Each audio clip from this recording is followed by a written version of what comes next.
on your screen to give you a look as we are learning a bit more after a criminal investigation is now underway into Sloth World, Orlando. Again, that is over in Florida, after the deaths of dozens upon dozens of sloths that are in its care.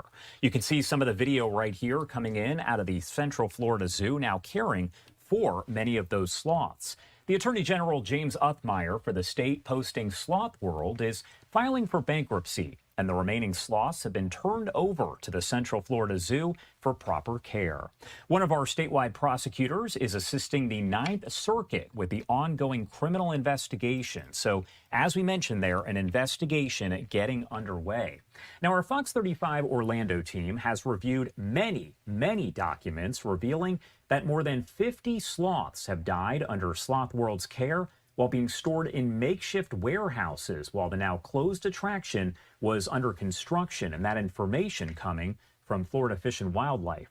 Uthmeier confirmed the investigation on social media and apparently in a letter to Florida State Representative Anna Eskamani, who requested the criminal investigation into animal cruelty. The Florida State Representative, a Democrat running for mayor of Orlando, now joining us live to talk much more about the situation here. And Representative, thank you so much for taking the time to join us on Live Now from Fox. Well, thank you so much, Josh, for having me and for the excellent coverage that our local affiliate has provided on this tragedy. And of course, our Fox 35 Orlando team has been covering this around the clock since everything kind of developed. And I wanted to kind of start from the beginning here and get your take. When you hear that something like this has happened, of course, you are running for mayor of Orlando. You know the area. To hear this kind of thing happen, tell me what's going through your mind. Well, to your point, I'm born and raised in this community, and it actually was a constituent that sent me the early news article about this tragedy that was reported by Inside Climate News. And when I read this story and saw that in my backyard, dozens of sloths were killed at the hands of someone who was seeking profit for human entertainment, I immediately jumped into action. I work very closely with our state agencies and with colleagues across the aisle, and so reached out to Florida Wildlife Commission only to find that based on their assessment, no laws were broken. And that was my immediate first red flag to dig deeper into this and to pull in other stakeholders versus just relying on the interpretation of one state agency. And I do want to show viewer discretion advised, because I can tell you, I mean, this photo is really sad and the story itself is sad. We know that the Central Florida Zoo was actually taking care of some of these sloths, and one of them was in very bad condition. And they posted here the other day, "We are saddened today to share the passing of Bandit, the sloth who arrived at the zoo in the most critical condition. Our efforts now remain on the other sloths in our care, all of whom are currently in stable condition." We've actually seen some of the videos of the others who are recovering. But again, a very sad situation over there in Central Florida. Now, what does it say to you that this is a bipartisan situation? You have the Republican Attorney General for the state, yourself a Democrat, and other lawmakers, again, on both sides of the aisle that are coming out to say something needs to be done here. Well, I'm grateful. I mean, I wrote the letter to the Attorney General requesting a criminal investigation. I wrote that letter immediately following the news of Bandit losing his life at the Central Florida Zoo. And obviously, there are so many issues of debate where, unfortunately, they can fall on party line vote. But when it comes to the health and well-being of our most vulnerable, of those who can't speak for themselves, like sloths, it's incredibly affirming to see that we are unified. I am committed to working with any actor and any stakeholder that is going to help us pursue justice and accountability. It's incredibly frustrating when it comes to current state laws that FWC's interpretation is that no criminal charges can be pursued. And I'm very hopeful, knowing that we have also an animal welfare expert from the state attorney's office working with us, that we'll be able to ensure some form of accountability for the owner of this business. Ultimately, Josh, if we don't have some sort of path of accountability, nothing stops someone from doing this again, whether it's with sloths or another type of animal. And it's on all of us to work together across the aisle to not only pursue that justice today, but to also achieve policy change in the future. And of course, we showed the heartbreaking photo there, but I wanted to pop this one up as well. This is from Central Florida Zoo. It says, "Sloth update.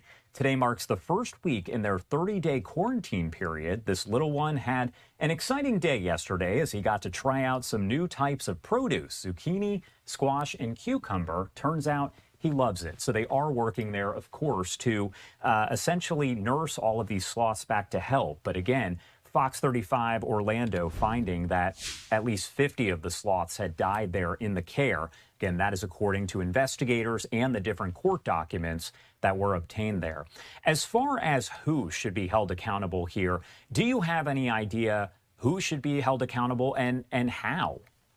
Absolutely. Well, let's paint this picture in more detail. These were all wild sloths. So it's important for viewers to understand this. These were not sloths that were raised in captivity. These were sloths that were taken. They were essentially caged from parts of South America, primarily Peru and Guyana and other types of Caribbean countries and communities, to be in cages for human entertainment. And of course, no proper protocols were followed in the context of quarantining these animals, especially separate from one another, coming from different parts of the world.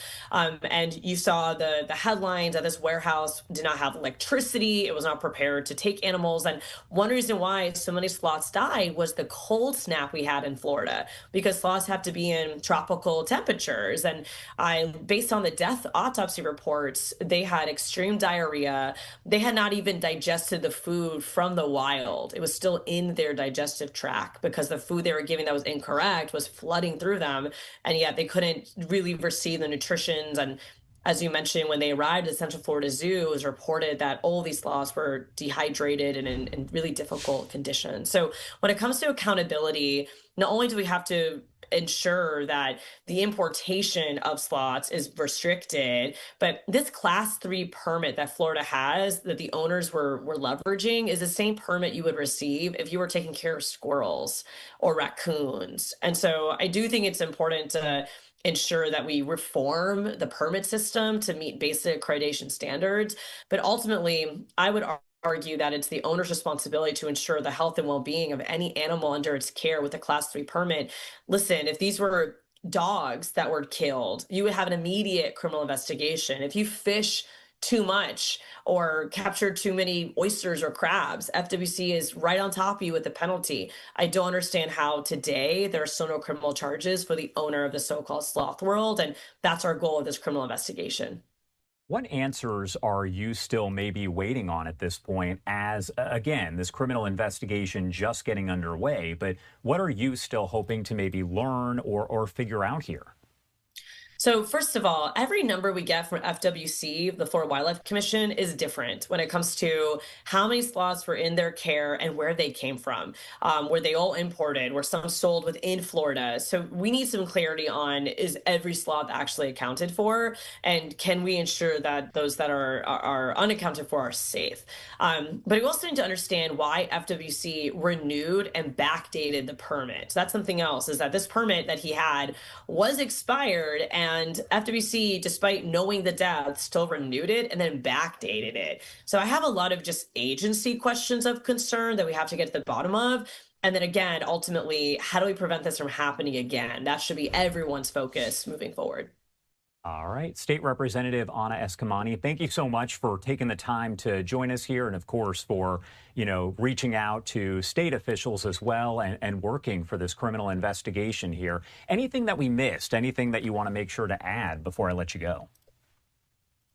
Yeah, the last point I'll make is for everyday consumers and Floridians or Americans, just be aware of where you spend your money. Right now, in addition to this company with these serious animal welfare violations, from my perspective, they've also have declared bankruptcy, which means employees are not getting paid and customers are not getting their money back. And I've received so many emails of folks upset by that.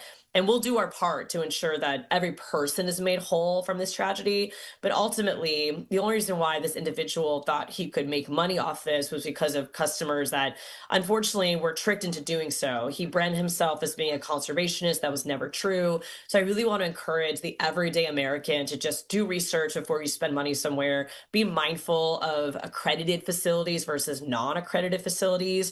These places will not open if there's not a customer base. And so let's also be thoughtful to how we spend our money and who we spend our money with. All All right, state representative there for Florida, Anna Eskamani. Thank you again for taking the time to join us. We definitely appreciate it. Thank you.